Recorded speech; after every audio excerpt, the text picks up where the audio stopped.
Welcome once again, my fellow manipulators of digital fate. I'm Richie, this is Capricorn, and I'm back at it with another deck tech for Wonders of the First. This one's pretty rad. This one's called Shutdown. We're using the Boundless Orbital and the Umbrathine Orbital to just pretty much play every single card we can that taxes our opponent, forces them to have to jump through hoops just to get the things they want into play. Very, very crazy deck. I can't wait to break it down and show you the gameplay. Before we do, please like the video. It does help the video get out to so many more people. And subscribe if you're new so you never miss an upload. Tons of crazy Wonders of the First content and Magic the Gathering content is on the way. So if you're into those games or just card games in general, you're in the right place. Subscribe. Also, catch me live Monday through Friday over on Twitch. That's twitch.tv/quarantinecapricorn. Because if I'm alive and I'm breathing, I'm there and I'm streaming. Let's check out this deck. Alright, so this deck is pretty gnarly. This is Shutdown. Every single card in the deck has some sort of way of interacting with the opponent and forcing them to expend extra resources to perform certain actions, or just stop them from performing certain actions altogether. And the idea is if we stack enough of these ideas on top of each other, get enough of these cards out at the same time, anytime they want to do anything, they're going to be constantly running themselves out of resources and out of ways to sort of enable all of the different things they want their deck to do. So we're going to start by talking about Nexar Voidchild. This is a 5-cost primary wonder. It is a core. It has 3 power, so you're going to need a boundless land in play with a boundless link in order to play it because of that core. On arrival, all enemy wonders in this realm are nullified this round, and also on arrival, you gain 1 energy for each nullified wonder in all realms. So not only can this blank out the entire text box of every single wonder that's in the same realm that you play it, which makes it a really good mid to late game play, but if you have other cards in the deck, which we do, that are nullifying things, then you're going to gain even more energy off of Nexar when Nexar hits play. And then, yeah, you can just steamroll that into a ton of value. We've also got Crystal Silk Spider, which is a 4-cost secondary wonder with 5 power, and whenever an on-arrival effect triggers, if this is untapped, you may tap it, and if you do, you nullify that on-arrival effect. Now, what's so great about the Crystal Silk Spider is just having it in play means your opponent is going to second-guess playing anything with an on-arrival ability. They don't want to waste it. So they're going to hold all of those cards back. So sometimes you don't even actually need to tap the Crystal Silk Spider. If your opponent would just play something with an on-arrival ability and you tap it and nullify it, they'd get it out of the way, and then all of their other on-arrival abilities can be fine. But your opponent instead usually will avoid playing anything with an on-arrival ability, try to wait until they can get rid of the spider, and so you end up slowing them down to an insane degree. And the spider's just really, really good because of that. But then, if you want to, you can tap the spider and nullify a thing. Sometimes you might want to not nullify the very first on-arrival ability, because there might be a better one that they're holding on to. So you do need to be a little bit careful with how you use the spider. But even just having it out makes your opponent play worse, I feel, which is really, really nice. Next up, we've got 2 copies of Zyrendrah of Dimensional Forces. This is a 4-cost primary wonder with 4 power, and opponents can't gain energy from stones. So there's a lot of ways in which this deck is going to be making our opponent have to pay energy to do specific functions, which we'll get to in a bit. Now, if they can't gain energy from the stones they control, that makes all of those synergies hit even harder, go even deeper, and it's even harder for them to do the things they want to do because they have even less energy. So Zyrendrah is awesome.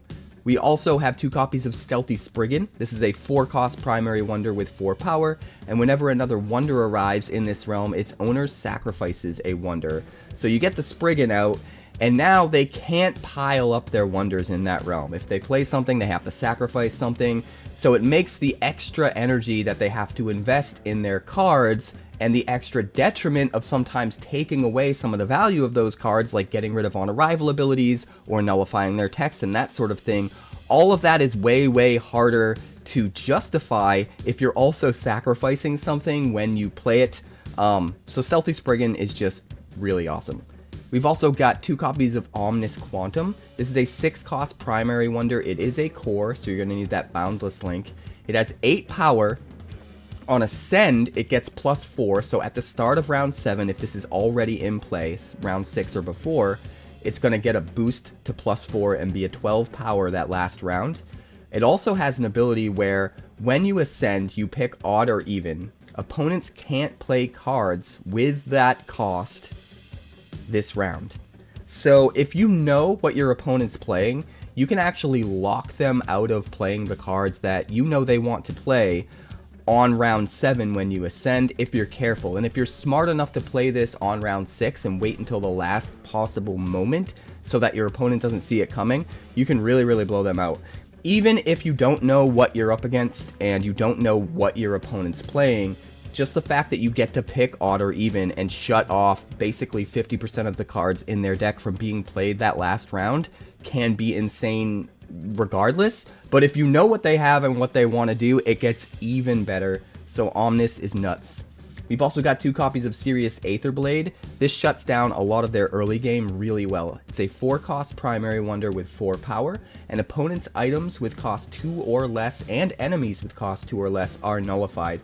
So that's more of that nullifying that we talked about earlier with Nexar Voidchild. If you get Sirius down and you're up against a deck that's only got a lot of cheap stuff, all of it becomes nullified. And what's cool is, even if a wonder doesn't have any abilities to begin with, it can still technically get nullified by Sirius and count as a nullified wonder, so that when you play your Nexar Voidchild, you get even more energy, which is kind of awesome. So Sirius and Nexar really go hand in hand. Really cool card. Next up, we've got 3 copies of Flying Suzzr. Now, this is one of our early plays that we can get into play early, start trying to fight over the stones with, but it's got some value in the late game as well. It has flying, so it can move to whatever realm we want after combat, which is nice. But also, on arrival, you get to put X -1 counters on target wonder, where X is the number of cards you own in the Abyss. So, if your opponent is annoyed by all of the different taxing that you're doing, and all of the different ways that you're shutting them down, and so they're killing a lot of your wonders, if they're like playing a control deck and stuff, and you have a lot of stuff in the Abyss, in the discard pile, because they keep taking out your stuff, you have a way of getting a little extra value off of that if you end up top decking a Flying Suzzr a little bit late in the game. And you can get even more -1 counters and possibly kill something. So the versatility of the Flying Suzzr is really good, and it doubles as something we can just play early, even if it's not necessarily going along with a lot of our synergies, just to have something in play to start putting pressure on the opponent and to keep up with whatever plays they're playing in the early game. Next up, we've got 2 copies of Dealmaker Palladius. This doesn't necessarily tax our opponent, but what it does do is it gives them a penalty basically for being aggressive early and gaining control of stones, which we kind of want to stop, because a lot of cards in the deck are relying on making our opponent spend extra energy to do things. If we don't have to spend as much energy, we kind of get to compete with everything they're doing regardless, and it's kind of crazy. So only 1 cost for 6 power with the Dealmaker Palladius, but the stipulation is you can't play it from your hand to a realm unless an opponent controls a stone there. So you make them jump through all of your hoops, get taxed different amounts of energy or whatever the case may be, to finally take a stone and actually win a combat somewhere. And then you play this and you make it so that all that extra effort they put in is kind of for nothing, because you get something huge for almost no cost. And yeah, it just really puts them behind on tempo a lot of times. Next up, we've got Orionis Skydreamer. This is another one we want to try to get down early. It has a cost and power equal to whatever round it is. So if you can play this on round 1, it'll come out for just 1 energy, or none if we have the Boundless Link, which you will need because it's a core card. So it will actually come out for no energy on round 1, which is kind of nuts.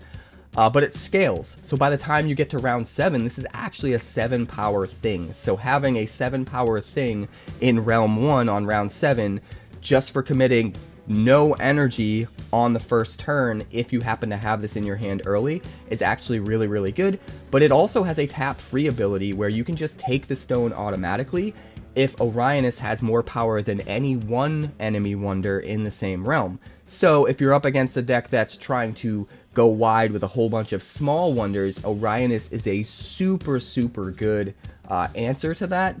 And if you are up against a deck that's trying to double down on really expensive, powerful wonders and not necessarily playing a lot of cheap stuff, you just kind of get value in this deck anyway because of all the taxing that you do. So Orionis sort of shores up some of the deck's weaknesses and just makes a really good early play. We've also got 2 Sir Caravan Heander. This is a 2-cost primary wonder, it is a core, and it only has 2 power, but opponents can't play items or lands from their hand to this realm. So you basically put it into whatever realm you think your opponent's going to try to take next, and then you really shut them down. They can't play anything there. They can play wonders, but they can't play their items, they can't play their lands.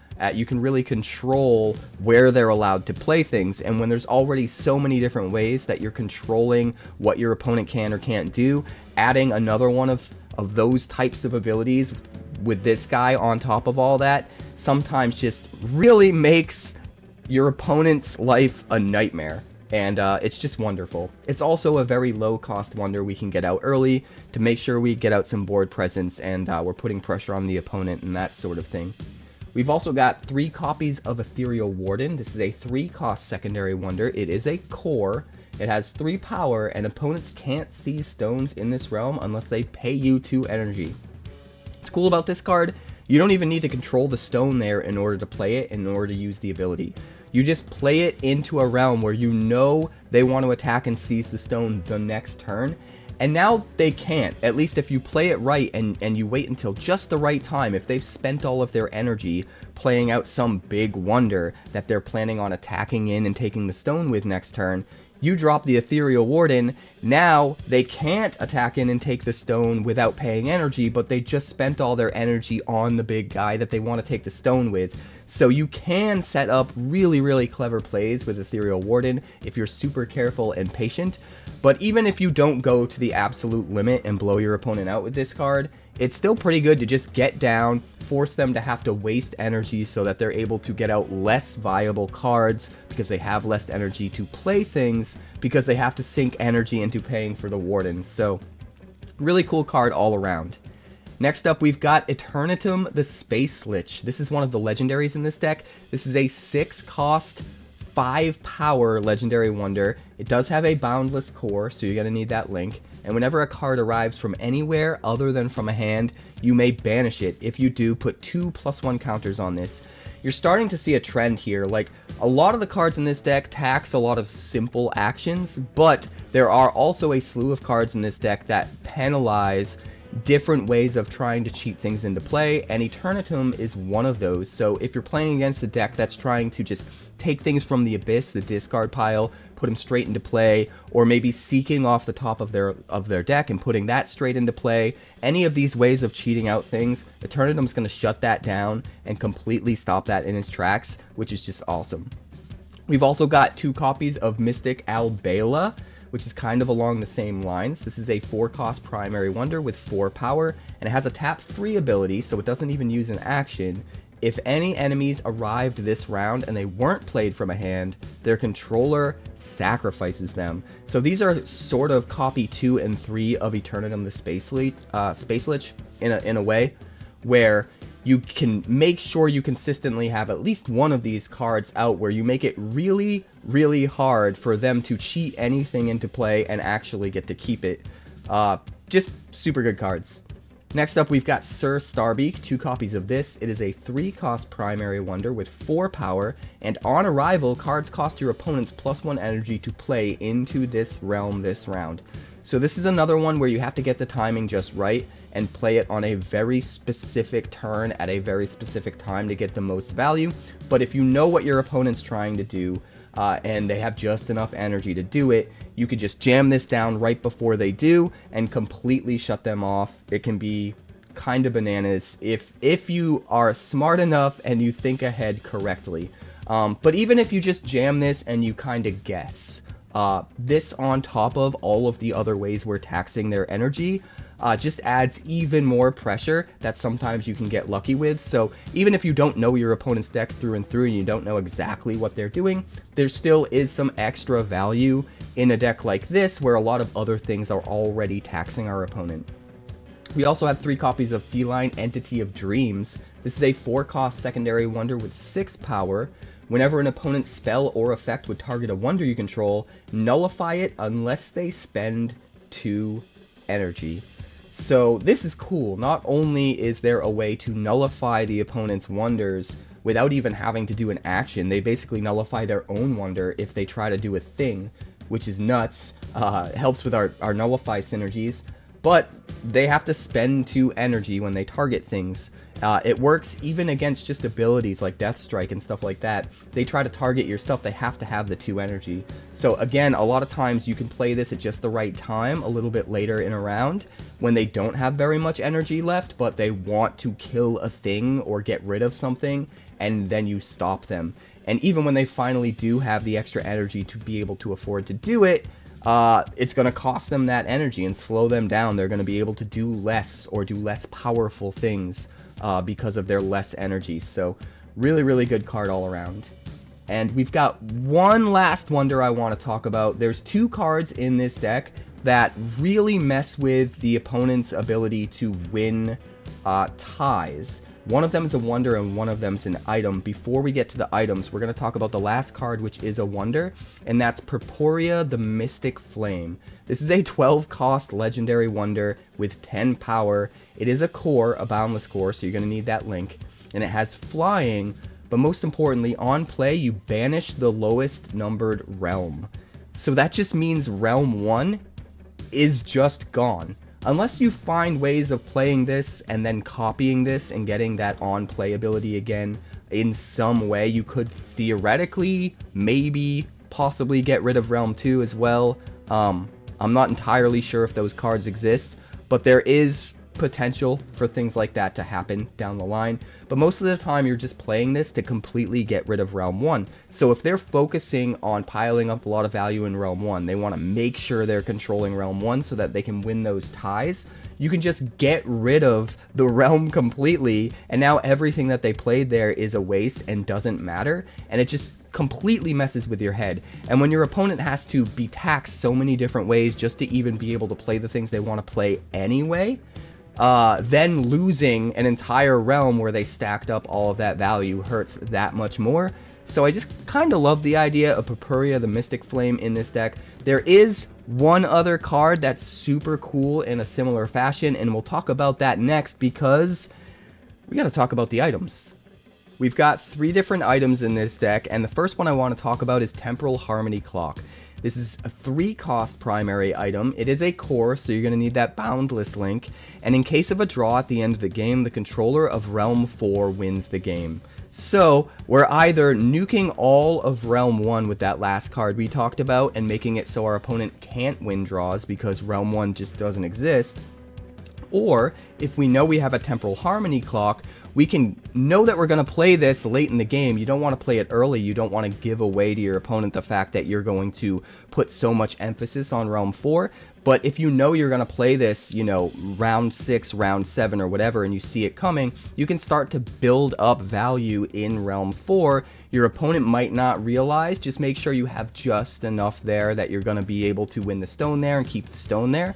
And then at the end of the game, before it's over, just drop the Temporal Harmony Clock, and out of nowhere, you're able to win ties by controlling Realm 4. And if you are also able to completely get rid of Realm 1, then you can guarantee that it will end in a tie if you guys control an even amount of stones. Sometimes you can't do that if Realm 1 is still around, because one person's going to have 4 and one person's going to have 3, unless the stone is still out there uncontested completely, which is really, really hard to do. But if you just get rid of Realm 1 and then you pivot to making Realm 4 the tiebreaker, a lot of times it takes a lot less actions to get the 3 stones you need and just hold Realm 4, rather than having to get 4 stones, or rather than having to continue to fight over Realm 1, where your opponent is probably stacking up a lot of their value since the beginning of the game. So a well-placed Temporal Harmony Clock can do a lot. Actually a very, very cool card. We've also got 1 copy of Galactic Sovereign Throne, which is a 4-cost primary item. It is another core, so you're going to need that link. And while this is untapped, enemies with on-arrival abilities are nullified. which is just adding to our synergies with nullifying things, but you can also tap free the Galactic Sovereign Throne, and while this is tapped, enemies with tap abilities are nullified. So for the majority of the game, you can keep this untapped, get rid of all of their on arrival abilities, they don't do anything, but then later in the game when they have a bunch of wonders down with tap abilities, and you're afraid they're getting to the point where they're going to start using them, just tap free the Sovereign Throne, and now all the tap abilities are completely nullified and they can't use them. So really, really cool card. You have to be very smart with how you use it and when you use it, and there are going to be some games where you only use one line of text or the other and not necessarily both, but sometimes if you're really smart and you can line things up well, you can get value out of both of them, and that's really, really cool. The last item is Wretched Mirror of Requiem, a 2-cost secondary item. It is a core for Umbrathine, so you're going to need an Umbrathine land in order to play it. And the next time an enemy wonder arrives in any realm, its owner sacrifices it. If they do, you sacrifice the mirror. This is super good, especially if you get ahead a little bit early. Jam it down. Now they have to play 2 wonders before they can even get any wonder out at all. So not only is this getting rid of a wonder, making them waste an action, it's also making them waste the energy to play the wonder, and since a lot of things in this deck are taxing our opponent to do a lot of stuff, it's probably going to cost them a lot more to play the thing that they have to sacrifice to the mirror, so you get even more value out of the mirror. So just a lot of insane value in the mirror, specifically in this deck, and I absolutely love it. But we also have a spell. Just one spell in this deck, but it is a pretty crazy one. This is 𝐭𝐴𝑡𝐴𝑚, a 3-cost primary spell. It is a core, so you're going to need that Boundless Link in order to play it. It is a tuned Boundless, so if you do have that land with the Link, which you'll need because of the core, it won't even cost you an action to play this spell, which is kind of awesome.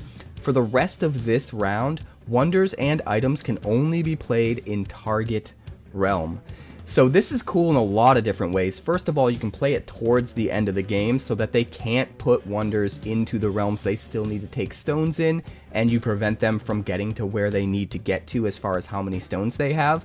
You can just win the game that way, but you can also do some really cheeky things, like play the wonder we talked about earlier that completely gets rid of Realm 1, but wait until after you 𝐭𝐴𝑡𝐴𝑚 targeting Realm 1. So you make it so they can only play stuff into Realm 1 for the whole round, and then knowing full well that the very first thing you're going to do next round is just get rid of that round entirely and make everything they played completely wasted. There's so many cool ways to use the 𝐭𝐴𝑡𝐴𝑚, that's definitely the coolest, but there are some interesting things with this card that I definitely want to explore in future decks. Even in this one, it's just kind of nuts. But let's talk about the lands. We have 6 lands in this deck, and we're tilted a bit more in the direction of Boundless because the majority of this deck is Boundless. We want to make sure we have a Boundless Link as early as turn 1, as often as possible, as consistently as possible, so we're a little bit more in the direction of Boundless for our lands. We're going to start by talking about arguably the best land in the entire game. If you think it's not the best land, you're just wrong. This is Market of Lost Wonders, a legendary land that gives us a Boundless Link, and when we harvest it, if we have Kingdom 3, which means we control 3 or more lands, we either get to add an extra action if it's an odd numbered round, or add an extra 2 energy for free if it's an even numbered round.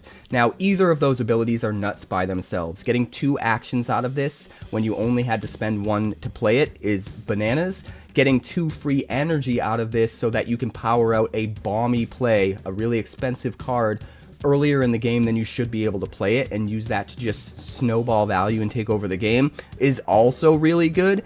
But this card goes one step further because you have the versatility of choosing when you use it, so that you can choose whether you get the 2 actions or the extra energy depending upon how the game is turning out for you. So having either of those abilities is super powerful. Having the versatility of getting to choose one of them, if you set yourself up correctly, is just kind of nuts. Next up, we have the second best land in the game, which is Indra's Citadel. It's another primary land. It gives us a Boundless Link, and on harvest, if we have Kingdom 3, if this is in an even numbered realm, we gain an additional action. Playing this into an even realm is super easy. That's player agency. We get to choose where we put this. We don't have to put it in like the newest unlocked realm. We can put it in any realm we want, so we can always make sure that we're able to get 2 actions out of 𝐻𝐻 Citadel, and it's one of the only cards in the game that's going to allow us to do that. There are a number of other cards that can get you 2 actions, can get you an extra action when you harvest those lands, but they all have stipulations where you have to kind of build around them. Most of them require you to be super deep into just one orbital, one color, in order to maximize your consistency of getting that extra action. 𝐻𝐻 Citadel is the one land where it's like, it doesn't really care if you're in Boundless or not. It doesn't really care what hoops you're jumping through with the rest of your deck. All you have to do is play it to an even-numbered realm, and you can guarantee, as long as you get to that Kingdom 3, that you get 2 actions out of it. So it's going to be insane in any deck. The last Boundless land is Duatian Frontier. This is another 0-cost primary land, and on harvest, Kingdom 2, target opponent's cards each cost +1 energy if played to this realm this round. So the rest of our deck is trying to tax our opponent, make them spend extra energy, make them spend as much as we can to do all of the things they want to do. So getting to add even more taxing on top of that, even more ways of making them have to spend extra energy, is super, super good. So we're going to run both copies of that for sure. We're also running 2 copies of Twilight Marsh as an Umbrathine land. It's going to give us that Umbrathine link. On harvest, we gain +1 action if a wonder died this round. It also has Eternal, so it'll come back into play for free from our discard pile, from our Abyss, if it's put there from the top of our deck, which we don't really have any enabling for that in this deck, but it's good enough to play just to get the 1 extra action if a wonder died. This is one of those examples of a card that can get us an extra action, but you have to jump through a very specific hoop. This one in particular doesn't require you to go super deep into just one orbital to get it. You can set yourself up to get that if any wonder dies, and that can be like one of theirs or one of yours. Any wonder at all dies, you can harvest this to get 2 actions instead of 1, and since all of our wonders are just taxing the crap out of our opponents, they have to probably kill our wonders, get them off the field somehow, deal with our stuff.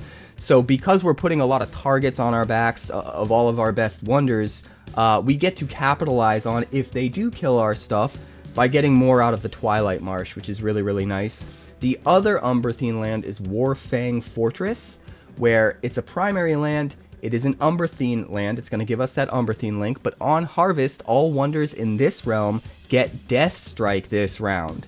Because what's better than making them have to pay a ton of energy and jump through a ton of hoops to get their wonders on the field than just giving your guys Death Strike and then killing them after they do. It feels really good. It's a little bit tricky to use, especially in this deck. It's not necessarily geared towards getting the maximum value out of Death Strike, but free Death Strike is free Death Strike, and sometimes we can put it to really, really good use. So we're running 2 copies of this. The last land is simply the first, and the reason we're running it is because it gives us a link for each of our orbitals, so it's a way to kind of have an extra Umbrathine link and an extra Boundless link in just 1 card slot instead of having to spend 2 card slots in the deck for 1 of each. Just helps us consistently get to the number of lands we want for each of those orbitals while saving us a card so that we can, you know, add an extra card that will gas us up instead of an extra land. So that's the deck. Honestly, super, super fun. I do feel like there's a way to iterate on this and evolve it and make it even crazier moving forward, but even just exploring all the nuance of all the things that this deck can do was super fun. But don't take my word for it. Let's check out the gameplay. So I'll be playing another custom deck. This one is a Boundless and Umbrathine deck. I'm calling it Shutdown. Once again, my opponent is no refill. She'll be playing one of the pre-constructed decks. Not sure which one, but you could probably guess by the color of the sleeves again, since I color-coded all the sleeves. Maybe I just did that to get an edge because you keep feeding me. But we're going to start the game by drawing a hand of 7 cards. 2, 3, 4, 5, 6, 7. I draw Market of Lost Wonders, Wretched Mirror of Requiem, Crystal Silk Spider again, Xyrendra of Dimensional Forces, Sirius Aetherblade, and Galactic Sovereign Throne. That is a lot of 4-drops. We need to put some stuff back for sure. Spider's going back. Galactic Sovereign Throne is going back. And 𝐼𝐍𝑒 can go back. We'll put those on the bottom. Redraw 3 cards that I mulliganed. I draw Mystic Albeola, Duatian Frontier, and another Duatian Frontier. Would you like to mulligan? No. No mulligans. Alright, I'm going to be on the go. It is the first round. The first realm is unlocked. The first stone is up for grabs. We start at 3 actions and 1 energy each. And I'm going to start by playing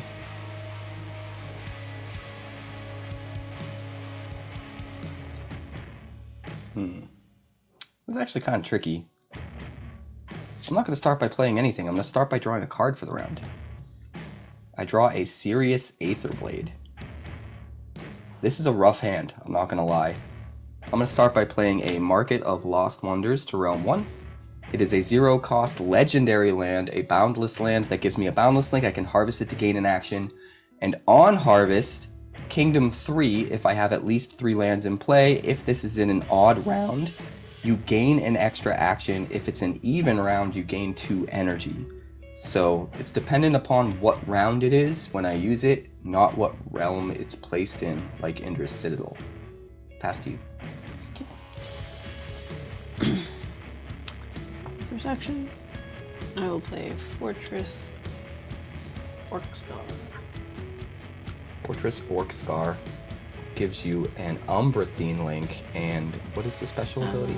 So when you play a 3rd Umbrathine land, you may untap this. It has Eternal, so you can return it from the Abyss to a target realm. Alright, for my second action, I'm going to draw a card. I draw a Warfang Fortress. Pass to you.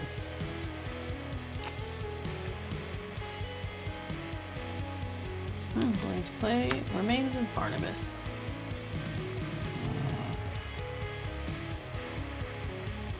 That is just a 1 power, right? It is, and on round end, if it's in the Abyss, I may return it. Yeah. Unfortunately, that's going to be enough for you, just because of my hand. I'm going to use my last action to play a Warfang Fortress into Realm 1. Another land, this time an Umbrathine land, giving me an Umbrathine link. I can harvest it to gain an action, and on harvest, all wonders in this realm get Death Strike this round. This includes enemies. Go to you. I will attack in Realm 1. Yes, you will. You claim the stone, and I will pass my action. I am also. So it is the end of round 1, beginning of round 2. Second realm is unlocked. The second stone is up for grabs. We go back to 3 actions. We're each at 2 energy because 2 realms are unlocked, but she has an extra energy for controlling the first stone, so she's at 3. We draw a card for the round. I draw a Feline Entity of Dreams.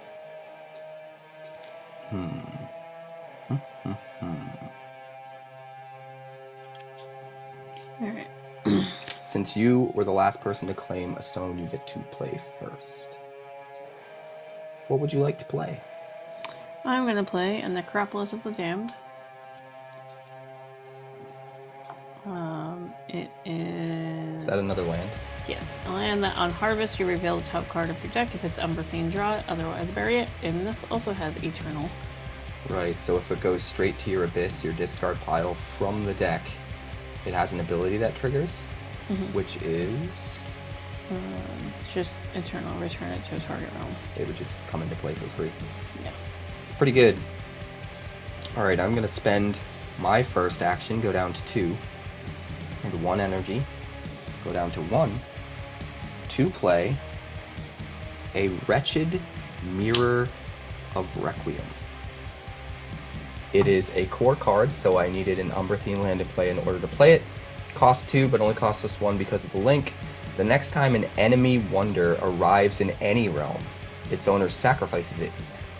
If they do, you have to sacrifice the Wretched Mirror of Requiem. Pass to you.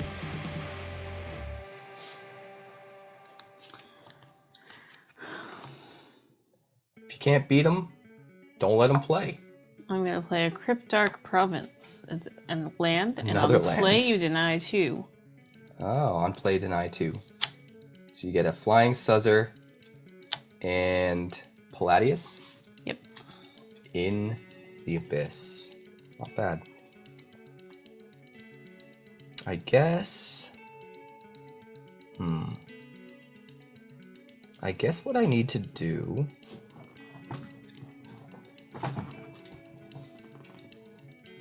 is...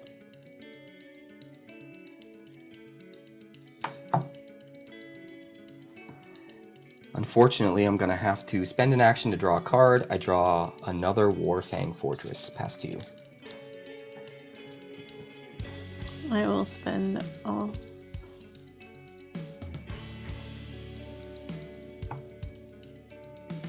Yeah, no, that's fine. I'm gonna spend all of my energy in my last action. I'm going to play Kārnvok's Soulforger. On arrival, put target wonder you own with cost 4 less from the abyss into this realm, and I will sacrifice this. And then it gets sacrificed to the Wretched Mirror. That's so good. And Dealmaker Palladius is a 1 cost, so. That's true. And he's a 6 power. And it doesn't say play it, right? It just says put into play. What's the exact wording? Put target wonder you own with cost 4 less from the abyss into this realm. Yes. So technically you can't play it unless I believe I control a stone. I can't play it from my hand. Yeah. So, but that's not playing it. So that's a good workaround. Why are you doing better than me? Well, I always am. That's fine. That's fine. All right. I'm going to use my last action to play a Duatian Frontier into Realm 2. It is a primary land, a boundless land that gives me a boundless link on Harvest. Kingdom 2 if I have 2 lands, which I have 3 now.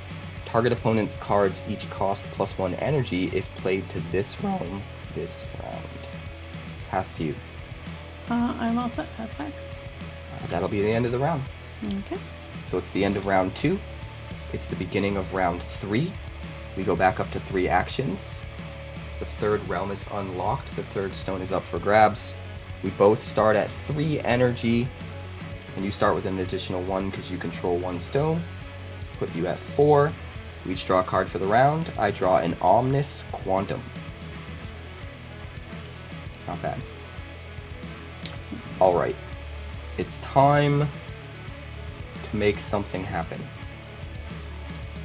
Something happen. Are you gonna make something happen? I wish I had already had that out. That would have been so good.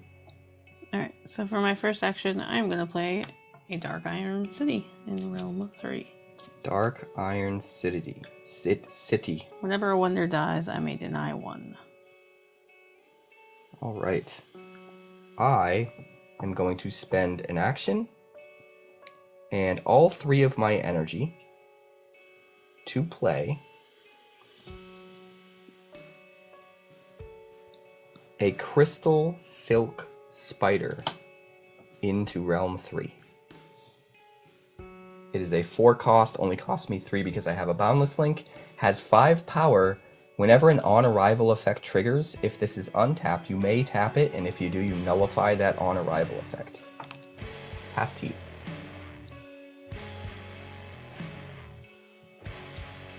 I'm gonna finally claim a stone here. This deck has taken a little bit to get going.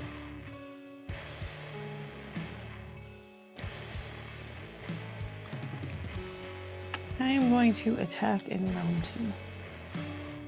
Alright, 6 power against my 0. You will claim the stone. Pass back to you. What am I going to do? I guess I should probably just get it out of the way and attack in Realm 3 with the Crystal Silk Spider. Sure. Take the stone there. Pass to you. Go down to 1 action.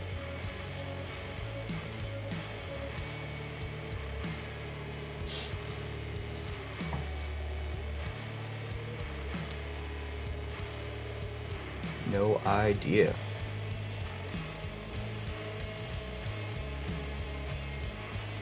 I'm gonna draw a card.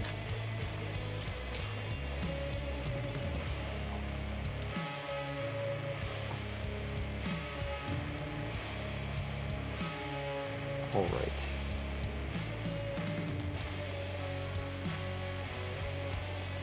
I have one action left. One action left. I'm tempted to draw a card. But I kind of think it might be better.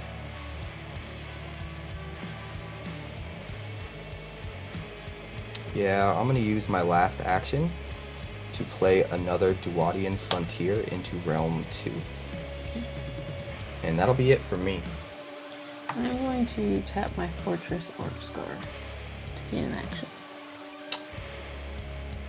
Interesting.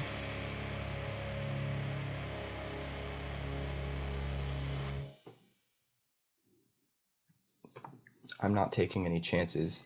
I'm tapping my Duatian Frontier to gain an action, and when I harvest it, your cards cost 1 extra energy to be played to this realm this round.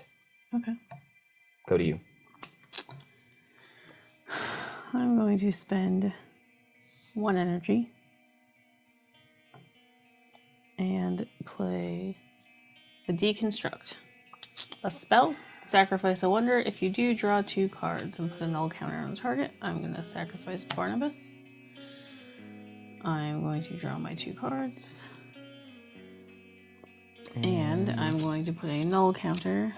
You did the worst thing. I thought you were going to try to play a wonder to the same realm so you could take back the stone there.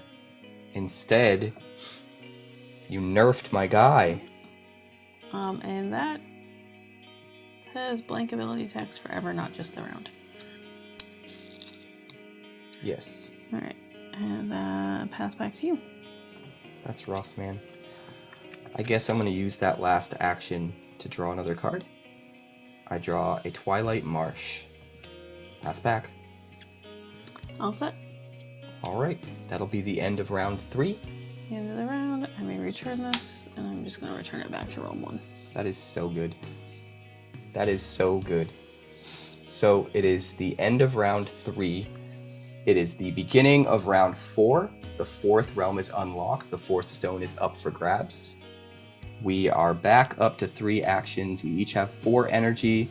You start with an extra 2 for controlling 2 stones. I start with an extra 1. So I am at 5. We finally have enough energy to do stuff. I am going to draw a card for the round. I draw a Temporal Harmony Clock.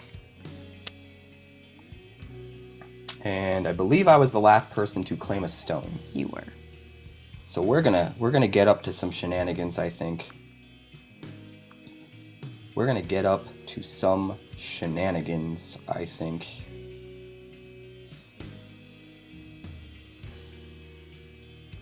Here we go.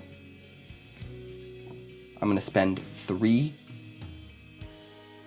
energy, go down to 2, and 1 action, go down to 2, to play a Mystic 𝐿𝐵𝐿𝐴 into Realm 4. It has cost 4, power 4, has a tap-free ability. If any enemies arrived this round and they weren't played from a hand, their controller sacrifices them. Pass to you.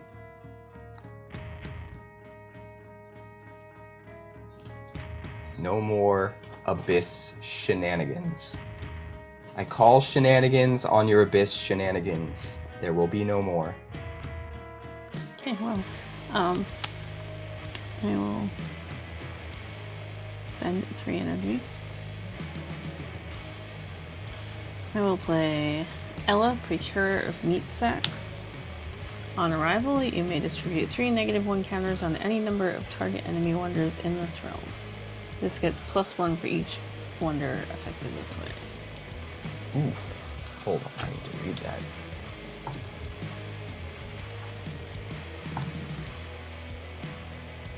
So I will only get technically, +1. if there were more there, you could put them on different ones. and then get more +1 counters? Yeah. That's really cool. And I will pass back to you. I mean, it's not cool for me. I wish I had had that out already, and I didn't. I am going to spend an action to draw a card. I draw a Dealmaker Palladius. Go to you. I'm going to spend the last of my energy to play a Deep Pincer. He has Death Strike, and on attack you create a 1-power insect token wonder in this realm. Ow. My plan is not going very well for me. How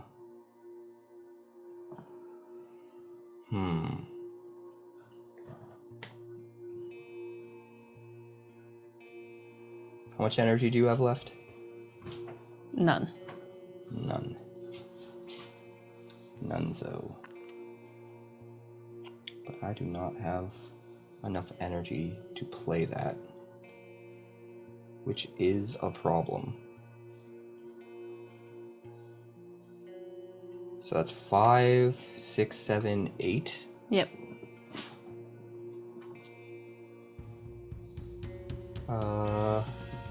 Well, it'll be 9 because it'll be a 1-power if I attack. That Death Strike is going to be a problem, I can already tell.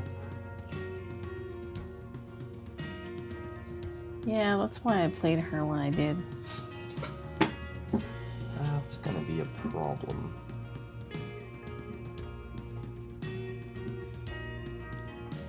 Both of them were just played from your hand like normal, right? Yeah. Dang, yo. What do we do? What do we do? Tell me what to do. Do I just abandon my plan? Maybe.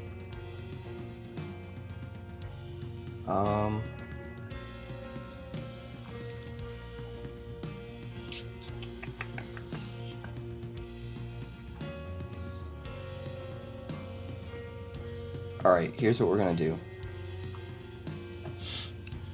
It is an even round.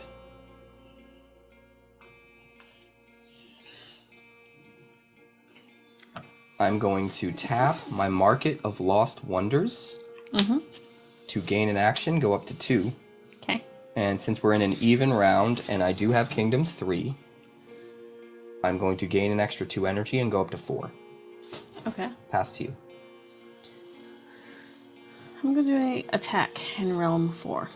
Yes, you are. And my Deep Pincer makes a 1-power insect token. And it has Death Strike, so goodbye to your little Mystic. Yes, the Mystic is toast.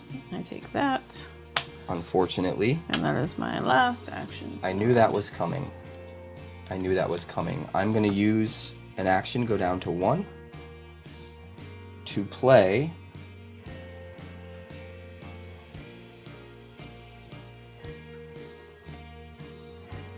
I'm going to spend 3 energy, go down to 1. Okay. To play a 4-cost Feline Entity of Dreams. It is 6 power, and whenever an opponent's spell or effect would target a wonder you control, nullify it unless they spend 2 energy. Okay. Pass to you. I'm all set. I will use my last action to play a Dealmaker Palladius for no energy. 6 power. You can't play it from your hand to a realm unless an opponent controls a stone there. You now control the stone there. Okay. So that gives me 12 power. And I think that's going to be it for now. I could harvest a land and attack there and take the stone right now. But I think it's better to wait.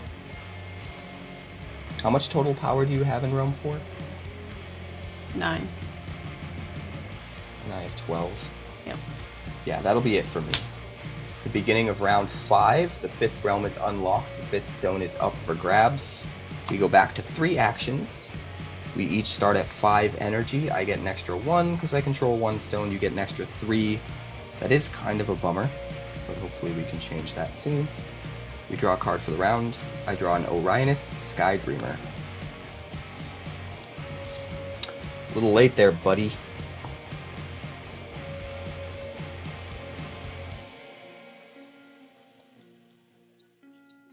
You are on the play since you were the last person to claim a stone.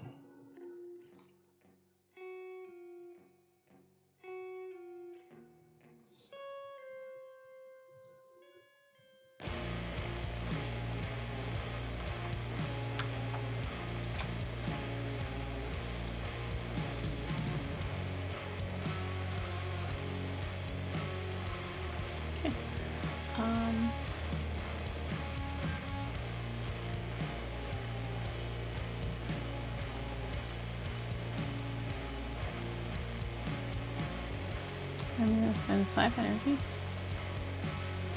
and play Shakabok Well Favored in Realm 4. God, what does he do? He's a 6 power. Whenever it wins battle for the first time each round, return target wonder you own from the abyss to target realm. Interesting. Pass to you. Too bad my Mystic Albela isn't still around. Let's see, cost 6, you say? How much total power do you have there? 10, 11, 12, 13, 14, 15. 15. Yep.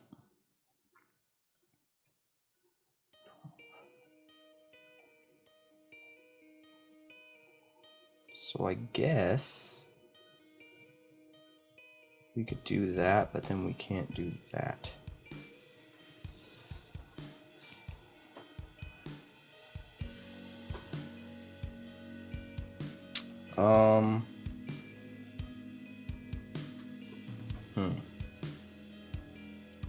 Guess we gotta keep up no matter what.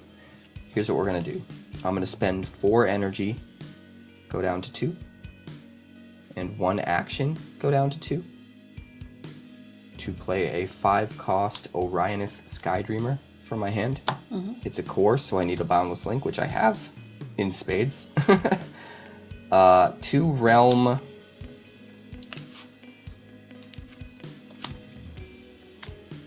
Realm 4. So he is a 5 power right now, has a tap free ability. If this wonder's power is higher than the power of target enemy in this realm, gain control of target stone here. So his cost and power scales with the realm, so, or with the round rather. So he cost me 5 energy, but 4 because of my link, and he is a 5 power. But as the game goes on, he'll go up in power, depending on what realm it is, or what round it is, rather. Pass to you. So he's a 5 power right now? Yeah. So we've got 17. You said you had 15, right? Yes. Okay.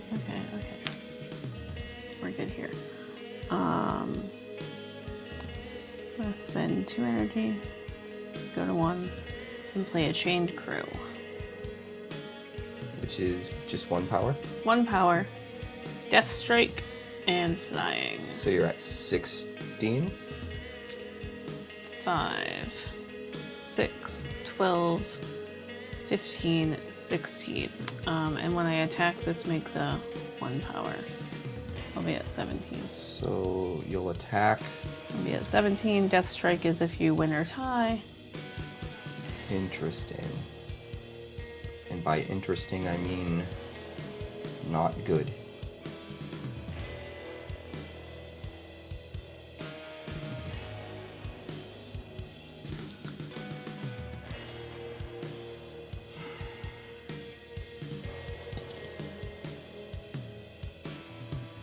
Not good at all. Although, do you have the energy to target my things because of feline? I bet not. I bet not. I've got 2 energy left. What am I even gonna do with it?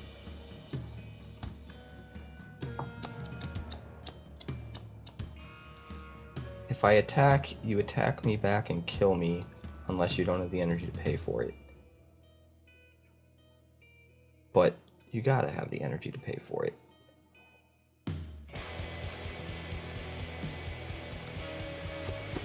I'm going to spend an action, go down to just 1 left to draw a card. Okay. I draw a 𝐼𝐴 Pass to you. I'm scared.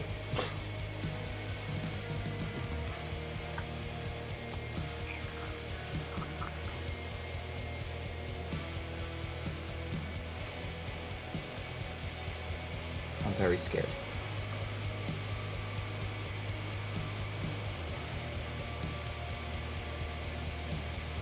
I'm playing Necropolis of the Damned. Necropolis of the Damned? What does that do on Harvest? Reveal top card. If it's unearthed, draw it. Right.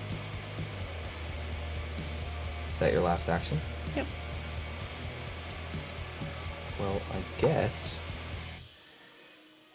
I will spend an action, my last action, to play...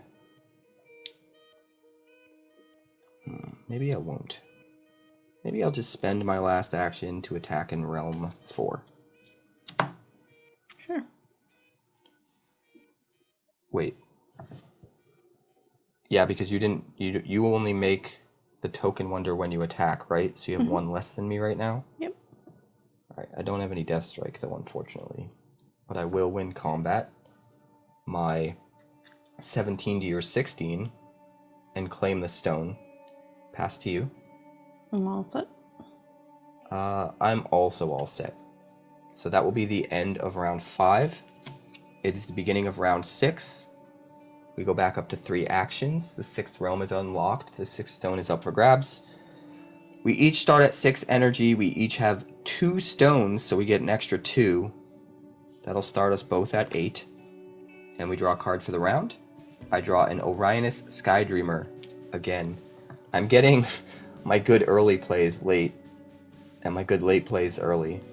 Kind of ironic. Since I was the last person to claim a stone, I will be on the play.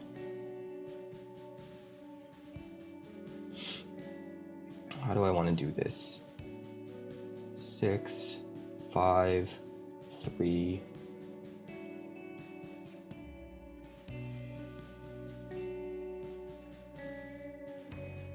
The dude that makes the tokens, what's his power and how much does he cost? 3 power costs 4. Okay.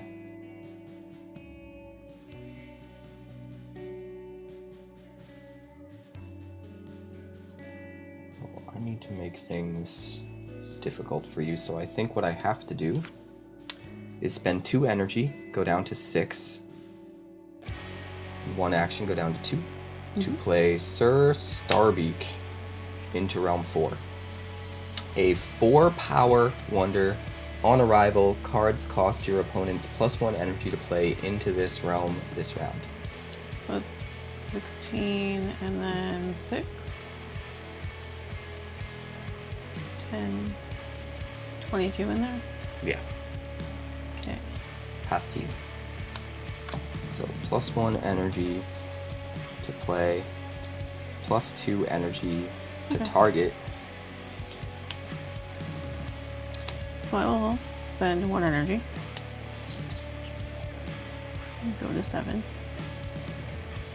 And play Dealmaker Palladius. Dang. That puts you at 22. Let's see. 6, 12, 18, 19, 20, 21, 22. Yep. And you spent an energy to play him. That means you're tying again. I really don't want to keep playing things to that realm. I have other realms I need to try to win. But you're making it very difficult. have 6 energy.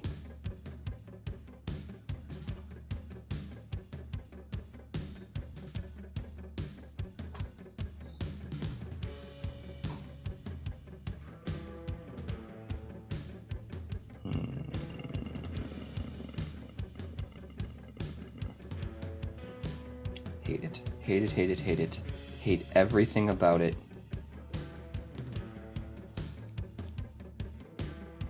Do I just give up on that?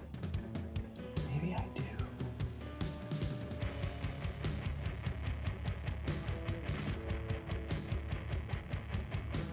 Maybe I just focus elsewhere. Yeah, I think maybe I gotta just focus elsewhere. How much power do you have in Realm 2? 6.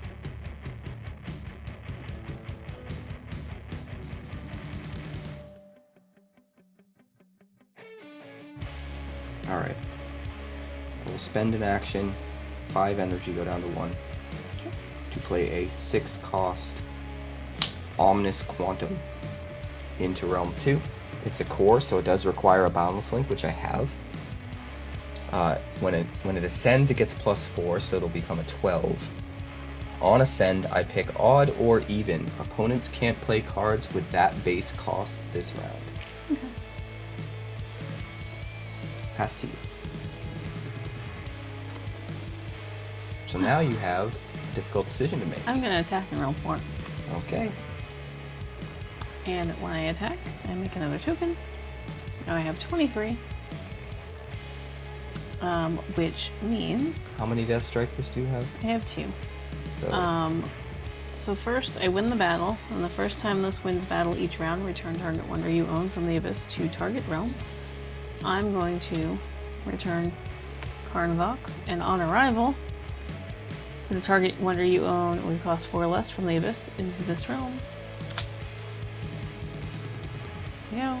And then, I have 2 Death Strikers.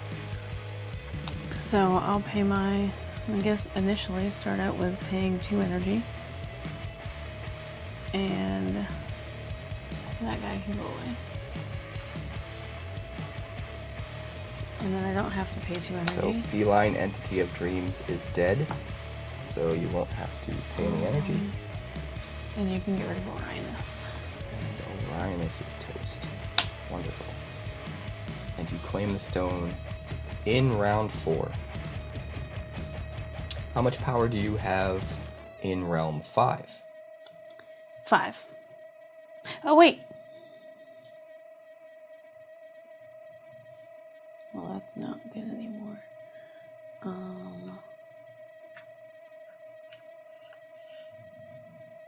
Yeah, we'll put a -1 counter there.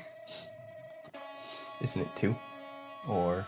Put X -1 counters where X is the number of cards in your Abyss. Sadly, all my cards came out of my Abyss, so. Alright then. It's better than nothing. Dang, that was a heck of a turn for you.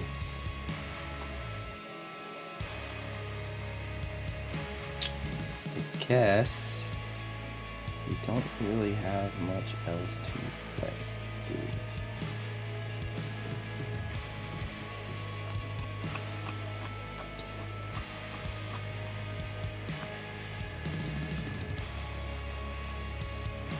Alright.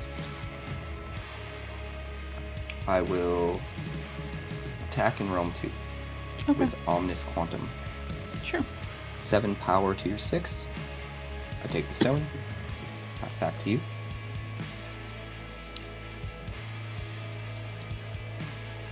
Was that your last action? No. Nope.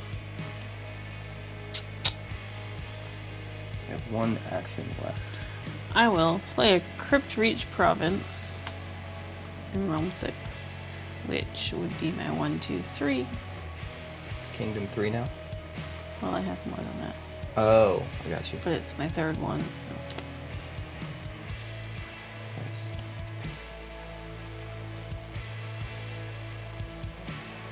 Wait, you have like 1 million lands out. Yeah, but you got Terraform since it's tapped. Do I not do that? No, it has to be exactly the third That's land. dumb. That's the dumbest. Whatever. It is kind of a bummer. Well, it's not how we've played it in past games, so. That's how I've always played it. No, it isn't.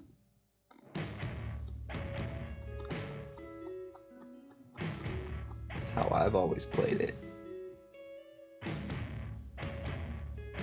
I guess I will spend my last action to draw a card. I draw an Indra's Citadel. Pass to you. I'm all set. Yeah, I got nothing else. I guess. Yeah, that'll be the end of the round. So it's the end of round 6, the beginning of round 7. The 7th realm is unlocked. The 7th stone is up for grabs. We go back to 3 actions. We each go to 7 energy. I start with an extra 2 because I control 2 stones, as do you. So we're both at 10. We draw a card for the round. I draw the first. Man, I am getting everything in the wrong order this game. It's awful. The comment section is going to be brutal. Let's see. I was the last person to claim a stone, I believe. So I will be on the play.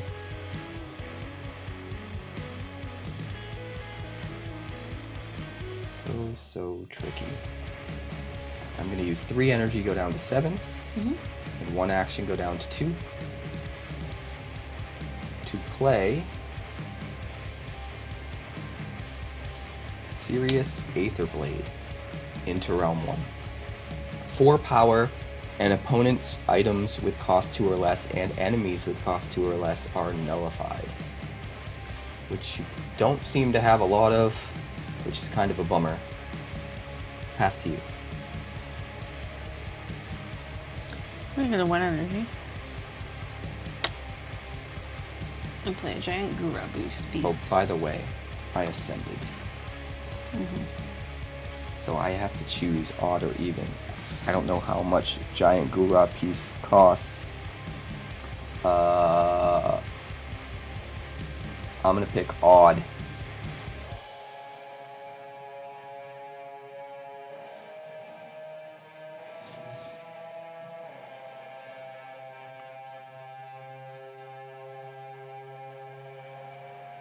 Is it an odd? It is. I guess I don't play it. No, I'll be fair. That was dumb. I'll just pick even. That would be unfair. Theoretically, I could know what it is. I don't remember what it is, but we'll just pick even. It's fine. It's fine. It's fine.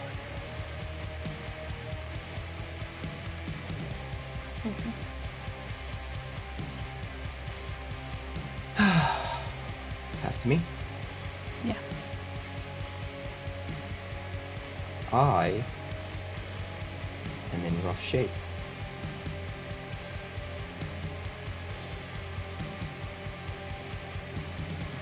Very, very, very rough shape.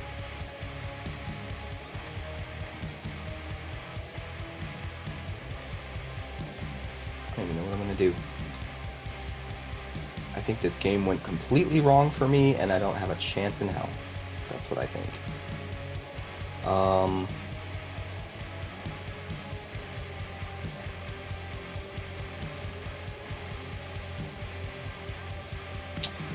I will spend an action, go down to 1, play an Indra's Citadel into Realm 6, pass the turn.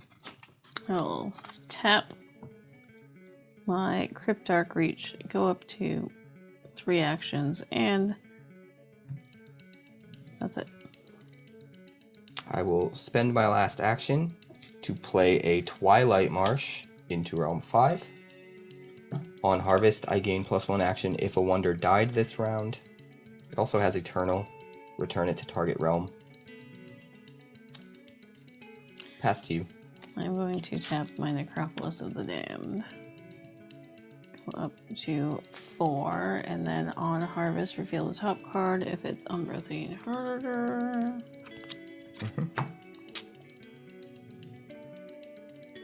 Pass to you. I am going to tap into your Citadel to harvest it, and I gain an extra action because it's in an even number realm. So I go up to 2 actions. Pass to you.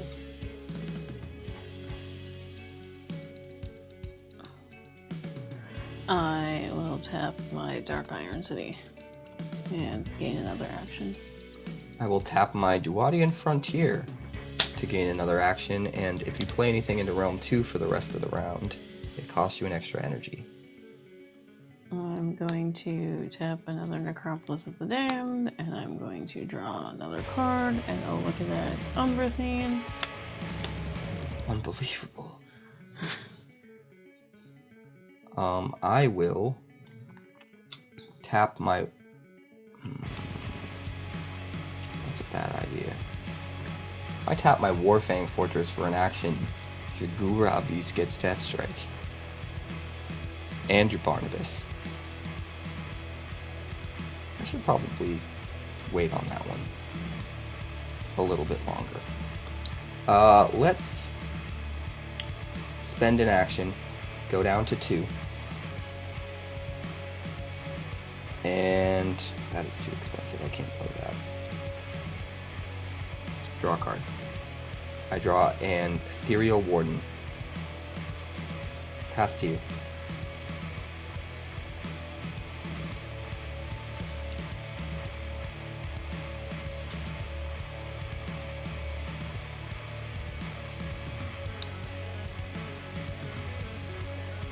How much energy do you have left? 1.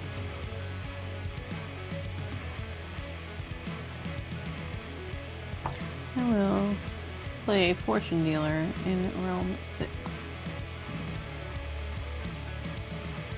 Interesting. I'm going to pay 2 energy, go down to 5. 1 action, go down to 1. To play Ethereal Warden into Realm 6. It's got 3 power, and opponents can't seize stones in this realm unless they pay you 2 energy. Okay. Pass to you.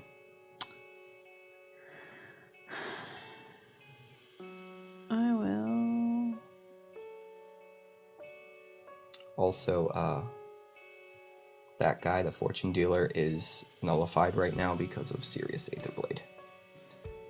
So his tap-free ability That's is fine. no bueno. Hold up.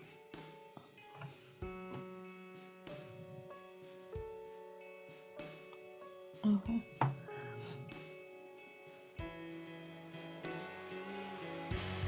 Does that mean my flying guy is not flying? Correct. Okay. I'll attack in Realm 5. Alright. You claim the stone in Realm 5. Mm-hmm.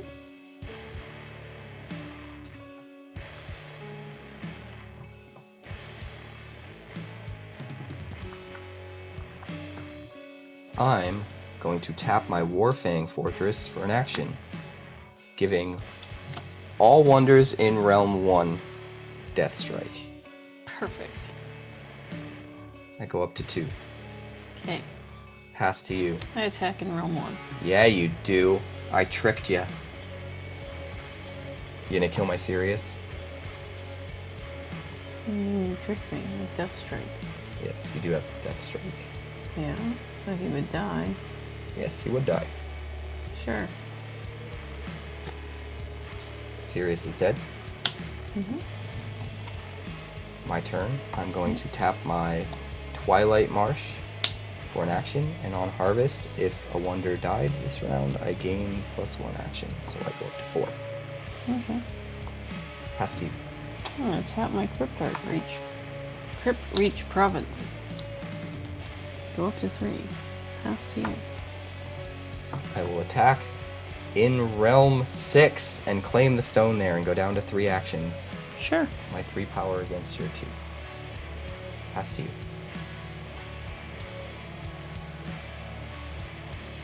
I will attack in Realm 5 and move my flying soldier over.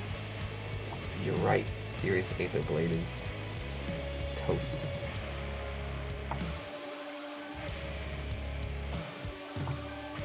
You're not wrong.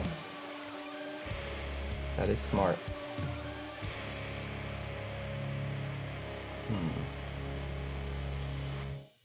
I can't win a tie. You ruined that plan a long time ago. I will spend an action, go down to 2. Play another Serious Aether Blade into Realm 7. If only I got it down sooner. Motherfucker. Ruined all of my plans. Yes. Pass to you.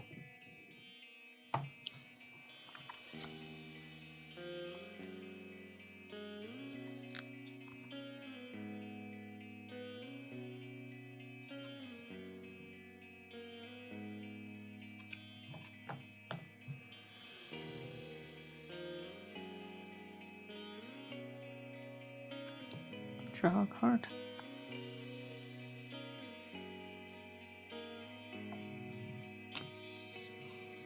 I will attack in Realm 7. Sure. Claim the stone. I go down to 1 action.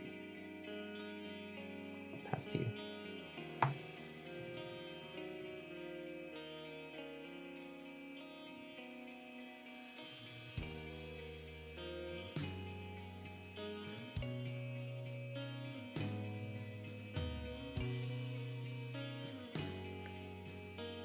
It's a dang good thing you don't have any Death Strike in Realm 6.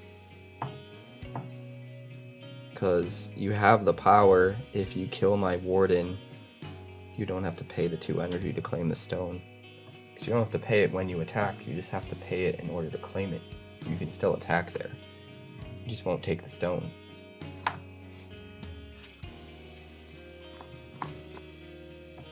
How many actions do you have left? 1.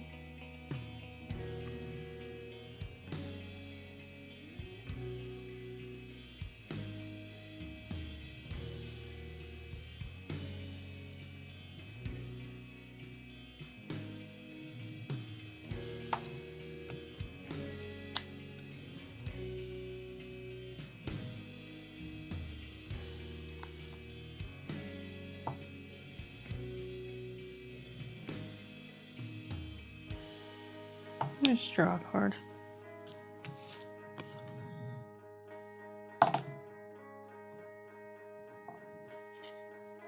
I will also draw a card. I draw a Zyrendra of Dimensional Forces. Pass back. Yeah, well done. I guess I managed to pull it out. 4 stones to 3. We got the win. I don't fucking know how. This is what I was going for, and you screwed up all of my plans. Temporal Harmony Clock. In case of a draw at the end of the game, the controller of Realm 4 wins the game. I'm like, why is she trying so hard to control Realm 4? She doesn't know my plan. But you're playing like you know my plan. I'm like, I just want to like happen to gain control of 4, and you don't care enough about 4, and you're worried about the other ones, and like, oh, he controls 4, but it's the only one he has, and he's wasting all his guys on it. Well, but no, you just kept piling up there. I'm like, because I wanted to wait until the very end of the game and go, haha. Well, I wasn't trying to. I win the tie. But I wanted to get rid of this guy, and I kept not being able to, and then I wanted to bring things back, so I was waiting, and I was just like... And then you kept adding things, and I'm like, I can't... I have to win or tie in order to Death Strike it. I got really lucky. You know what I think actually did it? If I had named odd instead of even, I think you actually might have been able to win. Because I think the biggest thing that set you back, which didn't seem like it at the time, was putting all of your energy into this one guy. Because if instead of playing this, you could have played 2 things to 2 different realms, that could have made a difference enough to just get another stone elsewhere.